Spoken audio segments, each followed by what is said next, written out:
예, 마태복음 16장 21절에서 우리 23절까지의 말씀을 우리가 함께 읽었습니다. 지난주 이제 말씀에 주님께서 제자들에게 너희는 나를 누구라 하느냐라고 예수님께서 질문하셨죠. 그 질문에 베드로가 주는 그리스도시요 살아계신 하나님의 아들이십니다 라는 이 놀라운 신앙 고백을 하게 하였습니다. 이 신앙 고백은 성부 하나님께서 성령 하나님을 통하여 성자 예수 그리스도에 대하여 알려주신 삼위일체 하나님께서 주시는 복음의 지식입니다. 그래서 이 신앙 고백은 교회는 물론이고 신자 개개인의 믿음이 세워지는 견고한 반석이 되는 것이죠. 우리 개개인, 우리의 실체는 그냥 조약돌 밖에 안 되지만 이 신앙 고백이 있을 때에 비로소 이 신앙 고백이 교회가 세워지는 반석이 되며 이 신앙 고백을 고백한 성도가 교회의 반석이 된다라는 것을 우리가 지난주에 함께 살펴보았습니다. 즉 예수 그리스도에 대한 이해와 믿음, 그 신앙 고백이 기독교 신앙의 본질이며 터가 되는 것입니다. 우리의 믿음의 터, 우리의 믿음의 바탕, 우리의 믿음의 어떤 근본 터전은 다른 데 있지 않습니다. 나의 지식, 나의 직분, 나의 어떤 신앙 배경 이런 것들이 내 믿음의 터전이 되질 않아요. 예수 그리스도가 누구인가? 나는 예수 그리스도를 누구라고 말하는가? 나는 예수 그리스도를 누구라고 믿는가? 그 믿음이, 그 신앙 고백이 우리의 믿음의 터전입니다. 여러분, 우리의 믿음이 흔들릴 때에, 우리의 믿음이 약해질 때에 그때 우리가 제일 먼저 해야 될 질문은 다른 게 아니에요. 예수 그리스도가 나에게 누구인가? 나는 예수 그리스도를 누구라고 믿고 있는가? 그걸 제일 먼저 자신에게 물어봐야 합니다. 그리고 그게 우리의 믿음의, 우리의 신앙의 바탕이 되고 본질이 되며 우리의 모든 설교의 최종적인 주제가 바로 예수 그리스도가 되는 것이죠. 자, 그렇다면 하나님이 알려주신 것이 아닌 그저 사람의 관점과 생각으로 가지는 예수님에 대한 이해는 어떤 결과를 낳게 되고 어떤 의미를 가지게 될까요? 그러한 이해는, 그러한 생각들은 예수님에 대하여 완전한 오해를 일으키게 됩니다. 복음의 본질을 거부하게 되고 교회를 무너뜨리는 사탄의 일이 되고 맙니다. 그러한 내용들을 오늘 본문을 통해서 이제 살펴보고자 합니다. 자, 베드로의 놀라운 신앙 고백에 이어 예수님께서는 비로소 주님께서 고난받으시고 십자가에서 죽으시며 3일 만에 부활하게 되실 것임을 말씀하여 주십니다. 21절에 보니까 이제 이때로부터라는 표현이 등장하죠. 이때로부터라는 이 말은 이제부터 예수님의 가르치심과 사역이 지금까지와는 다른 새로운 국면에 전환되었음을, 새로운 국면에 접어들었음을 이제 나타내고 있습니다. 지금까지 하셨던 예수님의 사역, 지금까지의 교훈과 이제부터 시작될 예수님의 사역과 교훈이 차이가 있다라는 것이죠. 그 차이가 무엇인가? 그 변환이 무엇인가? 바로 예수님의 교훈 가운데에 예수님의 고난과 죽으심과 부활이 나타나기 시작한다라는 것입니다. 지금까지는 예수님께서 복음을 전하시고 사람들을 천국으로 인도하시며 고치시는 일들을 하셨다면 지금부터 예수님의 여정은 예수님께서 고난받으시고 십자가에 달리시고 부활하시는 그 일을 향하여 지금부터 예수님이 나아가신다라는 것을 의미하고 있는 것입니다. 지난주에 말씀드렸던 것처럼 예수님의 마지막이 시작된 것이죠. 마지막의 시작인 것입니다. 예수님께서는 직접적으로 이제 고난받으신, 죽으신, 부활에 대해서 말씀하여 주셨습니다. 예수님께서는 이 사실을 베드로의 신앙 고백에 이어서, 바로 이어서 말씀하시죠. 그래서 예수님을 그리스도요, 하나님의 아들로 믿는다라는 것은 주님의 고난과 죽으심과 부활을 믿는다라는 것과 동일하다라는 사실을 나타내 주십니다. 예수님을 믿는다라는 것은 예수님의 고난, 예수님의 십자가의 죽음, 예수님의 부활을 믿는다는 말과 같은 말인 것이에요. 예수님이 누구이신가를 안다, 예수님이 누구이신가를 믿는다는 말은 예수께서 무엇을 행하시는가를 믿는 것과 같은 것입니다. 예수님이 누구신지는 믿지만 예수님이 무엇을 행하시는가를 믿지 않는다면 그것은 예수님을 바르게 믿는 것이 아닌 것이지요. 자, 그런데 베드로의 반응이 심상치가 않고 또 그에 대한 예수님의 말씀 역시도 매우 강경합니다. 성경에 나타난 예수님께서 욕하시는 장면이 몇 장면 있죠? 바리새인들 가리켜서 뭐라고 하죠? 갑자기 생각이 안 나네요. 예, 독사의 자식들아, 해친한 무덤아, 이런 말씀하셨는데, 이건 어떻게 보면 그거 더 심한 거예요. 사탄아라고 하셨으니까. 아주 심한 말씀을 예수님께서 하십니다. 자, 예수님께서 베드로에게 고난받으시고 죽으시고 부활하실 것을 말씀하시자 베드로가 항변하며 이야기합니다. 여기서 이제 항변하다라는 말은 우리말 이제 항변하다라고 되어 있는데, 옛날 개역 한글판에는 이제 간하다라고 되어 있었고, 다른 성경에 이제 꾸짖다라고도 되어 있습니다. 이 말은 이제 꾸짖다, 화를 내다라는 의미예요. 여러분 이제 주부 안쪽에 그 요약에 제가 써놨는데, 영어 성경들은 리뷰크라는 단어를 사용해요. 꾸짖다, 혼내다, 나무라다, 이런 뜻이에요. 그러니까 제자인 베드로가 예수님을 지금 꾸짖고 있는 겁니다. 예수님 안 됩니다. 예수님, 그렇게 고통당하시면 안 되죠. 그런 말이 아니라, 지금 무슨 소리를 하고 있는 겁니까? 이런 의미입니다. 좀 말이 되는 소리를 좀 하세요! 지금 이런 분위기인 거예요. 베드로가 예수님께 화를 냅니다. 그 화를 내는 내용이 뭐죠? 주여, 그리 마옵소서, 이 일이 결코 주께 미치지 아니하리이다. 이렇게 이야기를 해요. 베드로는 제자들의 대표로, 그리고 예수님을 사랑하는 한 사람으로 지금 어쩌면 할 만한 이야기를 하고 있는지도 모릅니다. 자신이 존경하고 사랑하는 스승이 큰 고통을 당하는데 그것을 아무렇지도 않게 대할 사람은 사실은 아무도 없어요. 사랑하는 것만큼이나 그 고통의 위험을 거부하고 부인하는 것이 사람의 당연한 마음입니다. 그러나 이 베드로의 반응은 이렇게 당연한 듯이 보이는 어떤 인지상정으로만 보기에는 사실 이제 어려운 점이 몇 가지가 있습니다. 이미 제가 말씀드렸듯이 주여 그리 마옵소서, 일이 결코 주께 미치지 아니하리이다, 이런 투가 아니라는 거죠.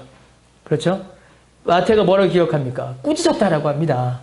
마옵소서, 그러면 안 됩니다 라고 화를 내는 것이에요. 그러니까 단순히 이제 인지상정, 우리의 스승이 고통을 당하신다는 데에 대한 슬픔과 괴로움 때문에 이런 말을 하는 것은 아니라는 겁니다. 주님께서 주님의 고난과 또 죽으심, 부활, 그리고 주님의 나라에 대한 교훈을 제자들에게 주실 때마다 제자들이 어떤 보였던 일반적인 반응들이 있습니다. 근데 그 반응들이 참 중요해요. 제자들은 주님의 나라가 임하는 것을 이 땅 위에 실제로 이루어지는 혁명으로 이해하고 기대하였습니다. 여러분, 이제 그 당시에 유대 사회는 이제 유대인들이 이제 몇 가지 그룹으로 나뉘어져 있었습니다. 혹시 베드로가 속해 있던 그룹이 어딘 줄 아세요?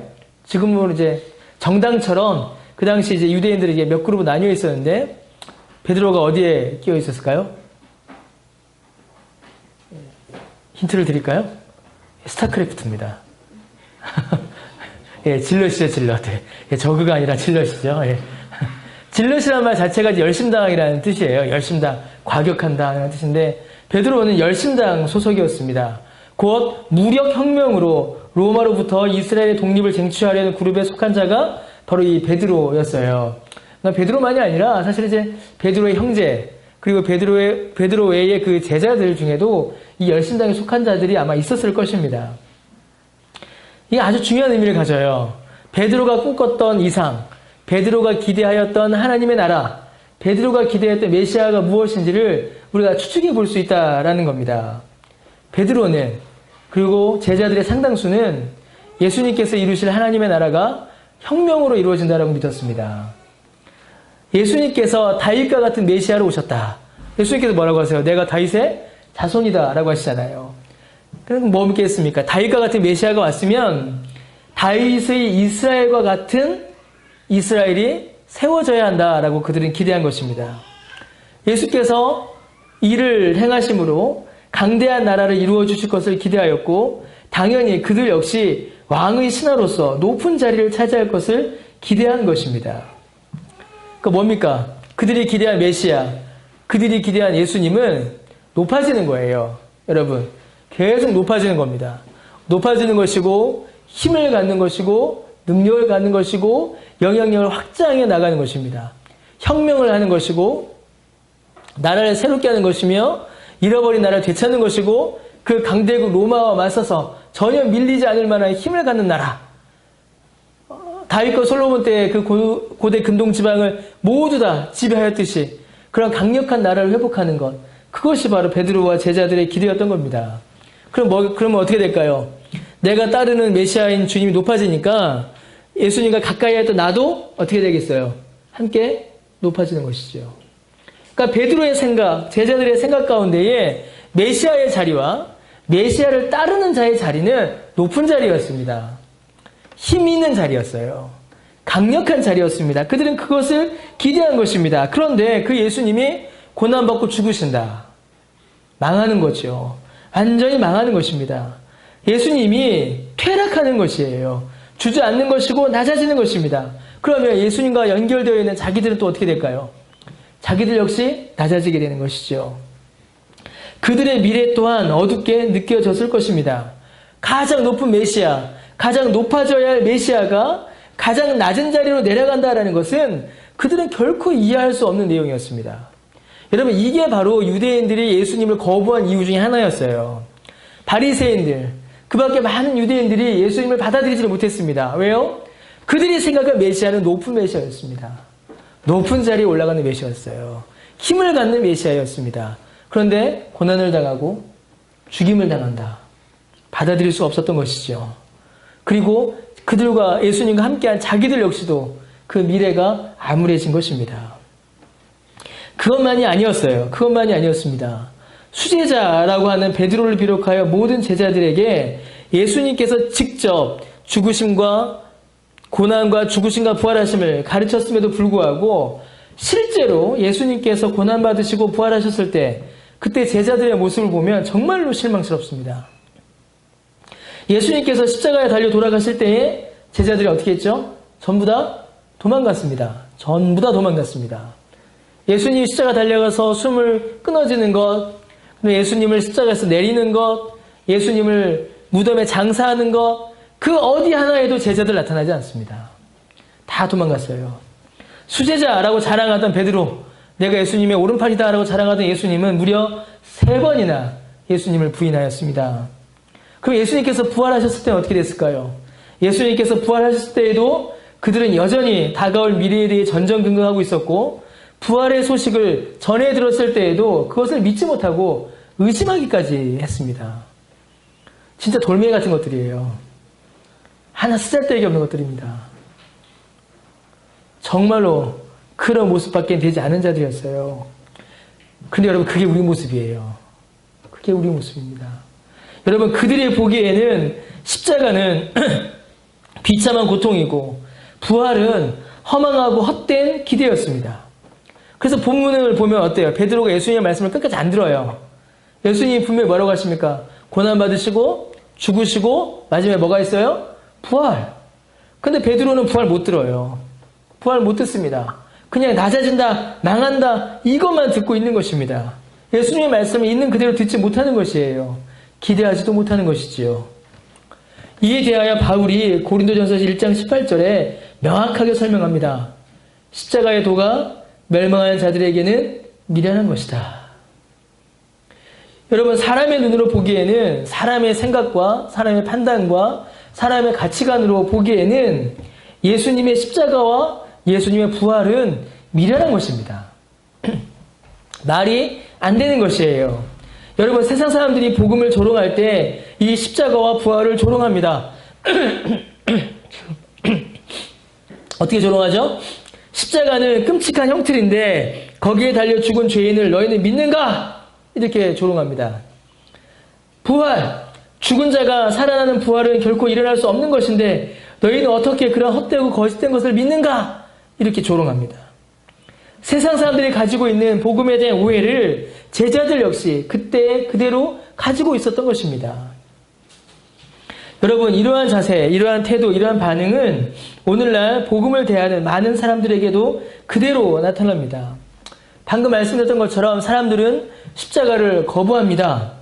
그저 십자가를 가리켜 어떤 사람들은 끔찍한 저주의 상징이라고 비난하기도 하고 또 어떤 사람들은 그것을 마치 우상처럼 다루며 신비한 능력이 있는 것이냐 만지기도 합니다. 또 어떤 사람들은 그저 장식품으로 이 십자가를 쓰기도 해요. 여러분, 원래 죄송합니다.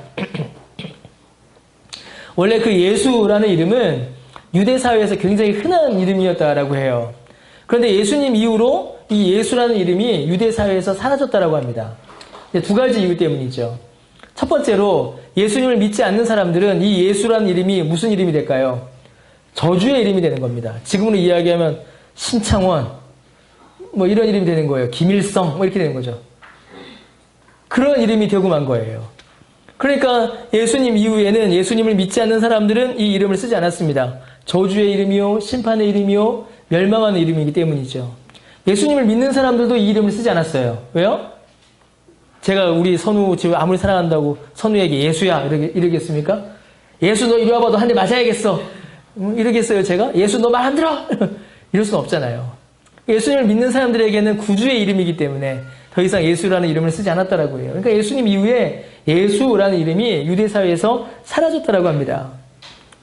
세상 사람들이 보기에는 이 예수라는 이름은, 그리고 예수께서 달려주고 있는 십자가는 그저 형틀이요, 저주요, 멸망이요, 고통밖에 되지 않는 것입니다.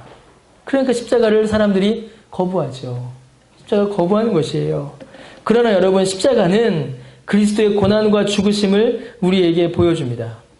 여러분, 왜 그리스도께서 십자가에서 죽으셨습니까? 우리가 다 알죠. 우리의 죄를 용서하시기 위해서입니다. 우리의 죄값을 십자가에서 대신 치루어 주신 것입니다. 그래서 십자가는 그리스도의 고난과 비참한 죽음을 드러내 보일 뿐만 아니라 우리의 죄가 얼마나 끔찍하고 얼마나 고통스러운 것인가를 보여줍니다. 무엇보다 그러한 죄인을 용서하시고 자녀 삼으시기 위하여 그 아들을 죽게 하시기까지 우리를 사랑하신 하나님의 사랑을 이 십자가는 우리에게 보여줍니다. 우리의 죄가 그 십자가에서 죽었고 우리를 향하신 하나님의 사랑의 절정이 그 십자가에서 나타난 것이죠. 그러니 여러분, 십자가를 바라보지 못한다면, 십자가를 알지 못한다면, 십자가를 거부한다면 그것은 십자가에서 나타난 복음을 결코 알 수 없는 것입니다. 우리의 죄와 그리스도의 대속의 죽음과 하나님 아버지의 무한하신 사랑을 십자가를 빼놓고서는 결코 우리가 알 수 없는 것이요, 결코 우리가 깨달을 수 없는 것입니다. 그런데 베드로가 지금 그걸 맡고 있어요. 그러니 이게 과연 귀한 일이 되겠습니까? 여러분, 사람들은 또 부활을 부정합니다. 여러분, 부활이 뭡니까? 부활은 예수님께서 죽음의 세력을 물리치신 전 우주적 사건입니다. 놀라운 사건이에요. 예수님께서 죽음의 세력을 물리치시고 영원한 생명을 얻으신 사건이 바로 부활입니다. 여러분, 이게 왜 중요합니까? 예수님의 부활은 단지 예수님의 부활로만 그치질 않아요. 누구의 부활이 됩니까? 우리의 부활이 돼요. 예수 그리스도를 구주로 믿는 신자들이 예수님을 믿는 그 믿음으로 말미암아 예수님과 연합되었고, 예수님과 연합되어 예수님께서 부활을 통하여 얻으신 이 생명을, 이 새로운 생명을 우리도 누리게 된 것입니다. 예수께서 십자가에 달려 돌아가실 때에 예수님과 믿음으로 연합된 신자들의 죄된 옛사람이 죽었고, 예수님께서 부활하실 때에 예수님을 믿는 신자들이 새로운 생명으로 다시 태어난 것입니다. 죄와 사망을 이기신 주님의 부활의 생명이 살아서 예수님을 믿는 신자들의 생명이 되었고 능력이 된 것입니다. 그러므로 여러분, 부활을 알지 못하는 자는 어떻게 될까요? 결코 신자의 새로운 삶과 영광을 알 수 없습니다. 부활을 부정하게 되면 우리가 무슨 힘으로 살아가야 될지, 이 땅에서 우리가 어떤 능력으로 살아갈지를 우리가 알 수 없습니다. 그리스도께서 주신 영원한 생명의 가치와 의미를 결코 깨달을 수도 누릴 수도 없는 것입니다. 십자가와 부활을 제거해버리면 복음이 없어져요. 복음이 없습니다. 여러분, 세상 사람들은 그럴 수 있습니다. 세상 사람들이야. 바울이 멸망하는 자들에게는 이라고 했죠. 이 멸망한 자들은 이제 복음을 거부하고 믿지 않는 자들입니다. 세상 사람들이에요. 세상 사람들은 그럴 수 있습니다. 세상 사람들은 십자가가 뭔지, 부활이 뭔지 그들은 이해하지 못하고 알지 못하고 거부할 수 있어요. 그런데 문제는 여러분, 교회 안에서 이런 일들이 일어난다는 것입니다. 이게 문제예요. 여러분, 베드로가 바리새인이었습니까? 베드로가 사두개인이었어요? 베드로가 이방인이었습니까? 아닙니다. 베드로는 예수님을 계속 따라다니던 예수님의 제자였어요. 그런데 그 베드로에게 이런 반응이 나온 겁니다. 여러분, 교회 안에 이런 일들이 일어납니다. 교회 안에서 이런 일들이 벌어져요. 예수 그리스도의 고난과 죽으심과 부활, 예수 그리스도의 십자가와 부활을 이야기하지 않습니다. 그것을 말하지 않아요. 그 참된 의미를 밝히 드러내지 않으면, 예수 그리스도의 십자가와 부활을 말하지 않으면, 드러내지 않으면 교회라고 모이지만 교회가 아니고 복음이라고 말하지만 복음이 아닌 것입니다. 여러분, 십자가가 고난이라고 하여 사람들이 고난을 싫어한다고 하여 십자가의 고난을 말하지 않으면 도대체 우리의 죄와 우리를 위한 그리스도의 대속의 죽음과 하나님의 사랑을 어떻게 찾을 수가 있겠습니까? 십자가를 그저 교회의 장식으로만 장식해 놓으면 십자가에 위해서 피 흘리신 주님의 고통을 우리가 어떻게 알 수가 있겠습니까? 예수님께서 십자가를 지고 고난당하셨다. 아, 고난, 괴로움은 슬프고 괴로운 거니까 그런 거 말하지 말자. 그러면 우리의 죄의 크기는 어떻게 알 것이며 그 아들을 죽이기까지 우리에게 내려주신 하나님의 사랑을 우리가 어떻게 생각할 수가 있겠습니까? 십자가가 없는데 어떻게 복음을 이야기할 수가 있겠어요? 그런데 오늘날 많은 교회들이 어쩌면 우리도 자꾸 십자가를 우리 안에서 제거해버린다는 겁니다. 그리스도의 고난, 그리스도의 죽으심을 우리가 자꾸 잊는다는 것이에요. 여러분, 부활이 비과학적이라고 하여서 부활을 빼놓는다면 도대체 어떻게 신자의 새로운 삶과 영생의 보증을 찾을 수가 있겠습니까? 주님이 부활하여 새 생명을 우리에게 주셨다라는 그 새로운 생명의 근원을 우리가 알지 못하고 믿지 못하면 이 험난한 세상을, 이 죄 많은 세상을 어떻게, 무슨 힘으로 우리가 이겨나갈 수 있겠습니까? 부활하신 주님께서 우리에게 성령을 주시겠다고 약속하셨는데 부활하신 주님을 믿지 못하면 성령을 주신다는 약속도 믿지 못하고 성령을 믿지 못하고 성령의 은혜를 경험하지 않고 성령을 힘입지 않으면 죄를 어떻게 이기고 경건한 삶을 어떻게 살고 거룩을 향하여 우리가 어떻게 나아갈 수가 있겠어요? 여러분, 그것만이 아닙니다. 십자가와 부활만이 아니에요. 여러분, 불편하다고, 어렵다고, 우리의 양심을 괴롭힌다고, 사람들이 싫어한다고, 합리적이지 않다고, 세상의 흐름에 뒤처진다고, 십자가와 죄와 부활과 성경에 있는 복음의 내용들을, 진리들을 말하지 않는다면, 성도의 거룩한 삶을 촉구하지 않는다면, 부활과 구원과 천국의 영광을 이야기하지 않는다면 그것이 어떻게 복음이라고 할 수가 있겠습니까? 그것이 어떻게 진리라고 말할 수가 있겠어요? 사람들이 귀에 거스린다고, 어려워한다고, 듣기 싫어한다고. 여러분, 사실 저도 이 말씀하면서 제 자신이 굉장히 많이 좀 그렇습니다. 왜냐면 이제 여러분들이 어떻게 느낄지 모르겠지만 제 자신은 굉장히 많은 타협을 합니다. 굉장히 많은 타협을 해요. 타협하지 않고 설교할 수 있겠다라고 생각을 했죠. 개척하고 나서. 그래서 실제로 그렇게 좀 했습니다. 초기에는. 근데 힘들더군요. 저도 힘들고 여러분들도 힘들어하고 그런 일들이 좀 있었죠. 잔소리도 좀 하고 화도 내고. 그러다 보니까 어느 순간부터 제가 이제 막 타협을 하기 시작하는 겁니다. 타협을 하기 시작해요. 계속 타협합니다. 교회를 안 와도 그래 지각을 해도 그냥 그래, 성경을 안 읽어도 그래 알아서 읽어야지, 성경 공부를 안 해도 뭐 그냥 그래 교회 와주는 것만 해도 고맙다. 저도 알던 어느샌가 저도 알게 모르게 이런 생각이 제 안에 자리 잡은 겁니다. 정말 눈물로 회개했습니다. 눈물로 회개했습니다.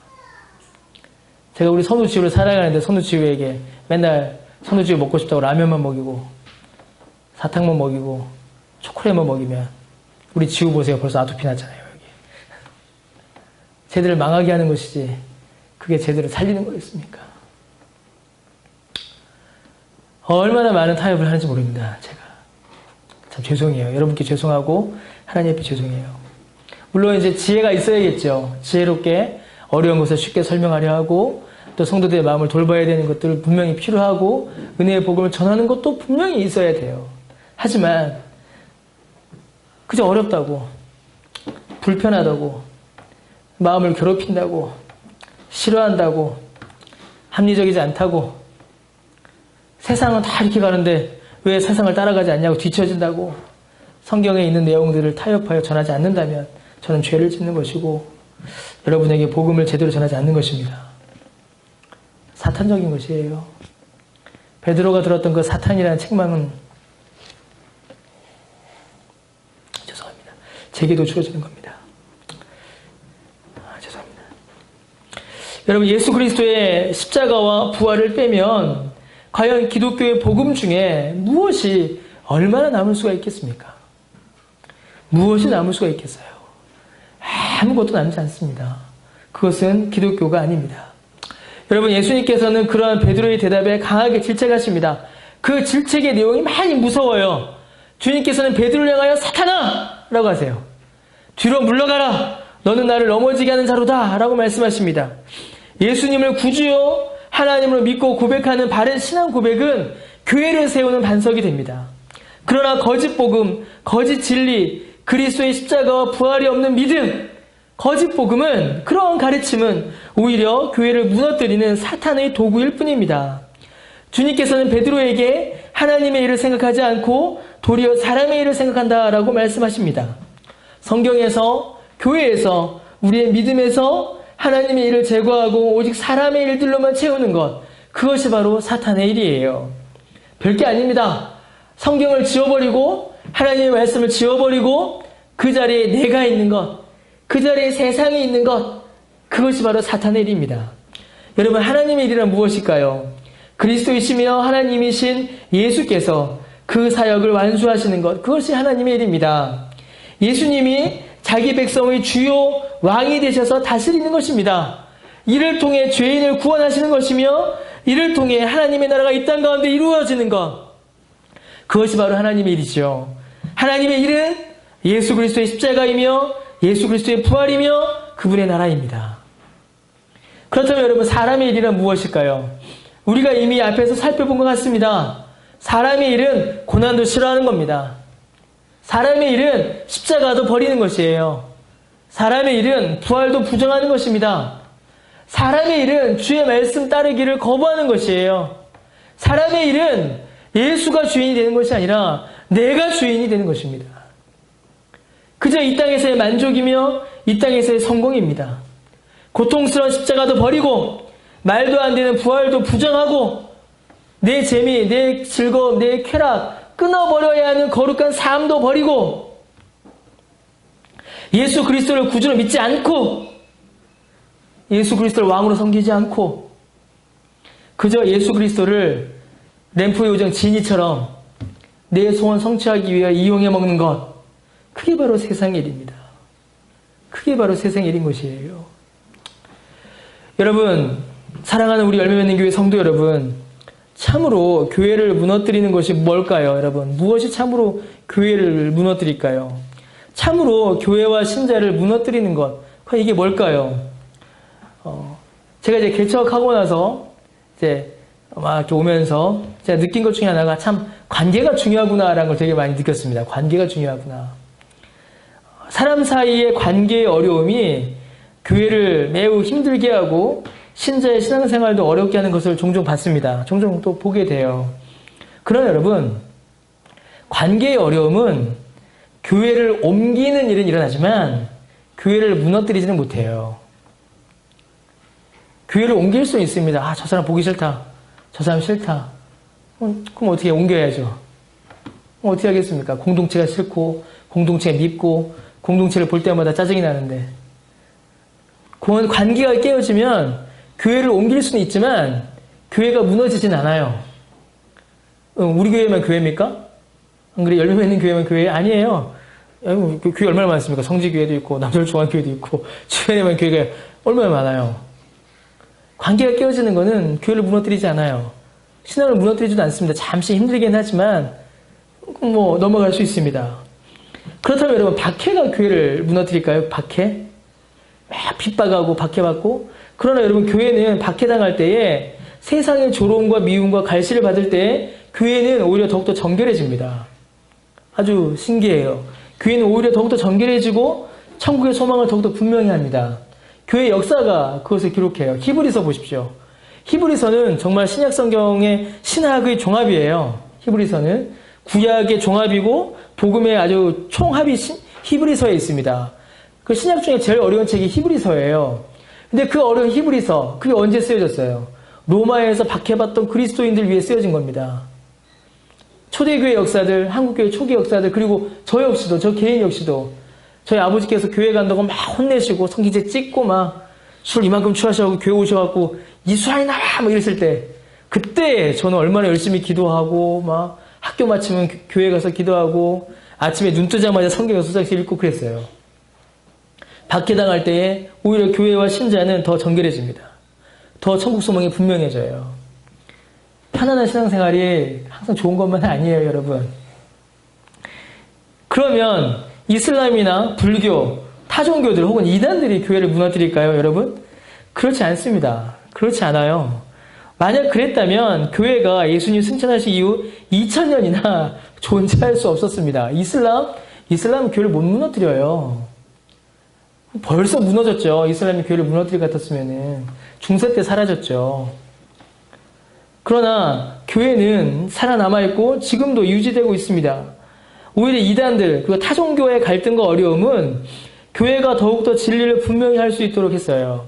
초대교회의 어떤 신학적인 고백들, 신학적 정리들, 그 다음에 신경들, 고백서들 전부 다 이단과의 논쟁에서 나온 겁니다. 그러다 보니 이단이 바로할 때에 거짓 종교들이 막 나타날 때에는 교회는 진리를 더욱더 견고히 하고 교회를 보수했습니다. 자, 그러면 오늘날 또 많이 유행하고 있는 동성애 같은 것들이 교회를 무너뜨릴까요, 여러분? 여러분, 동성애의 역사는요, 교회 역사보다 오래됐습니다. 그거 아셔야 돼요. 동성애는요, 교회보다 훨씬 오래됐어요. 시대를 따라서 이게 고전은 있었지만 동성애는 늘 있어왔고, 그때마다 교회는 교회의 도덕성을 오히려 더욱더 바르게 했습니다. 동성애가 교회를 무너뜨리지 못해요. 감히 어딜 들어옵니까?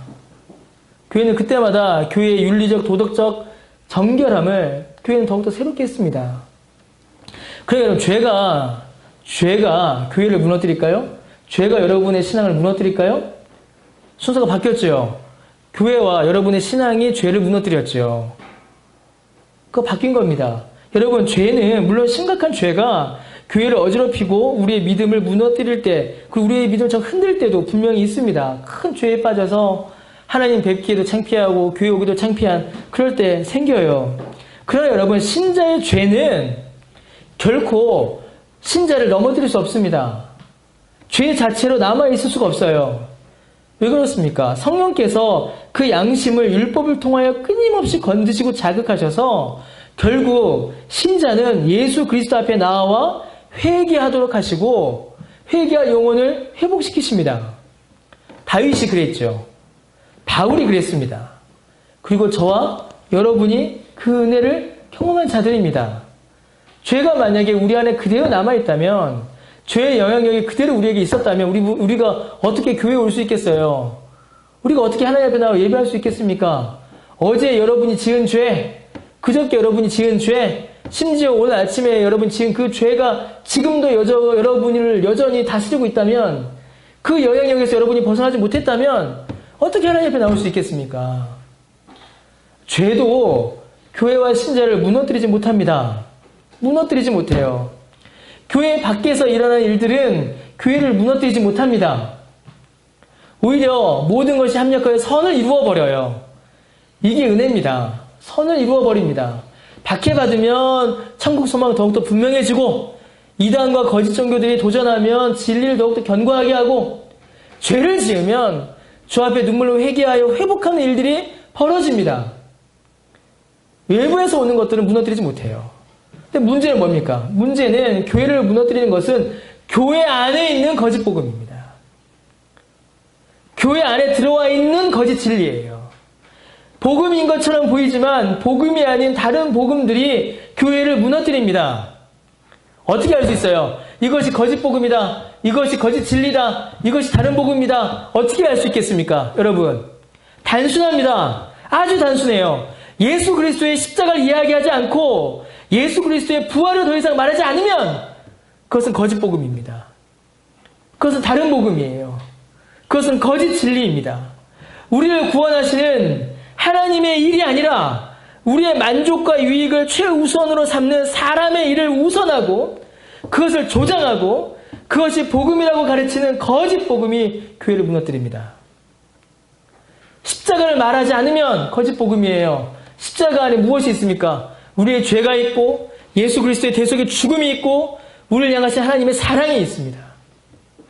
십자가를 말하지 않는다? 죄를 말하지 않겠지요. 죄를 지적하지 않습니다. 거룩한 삶을 촉구하지 않아요.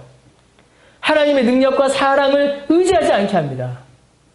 나를 의지하게 하고 나를 자랑하게 하고 내 힘으로 구원 얻을 수 있다 말해요.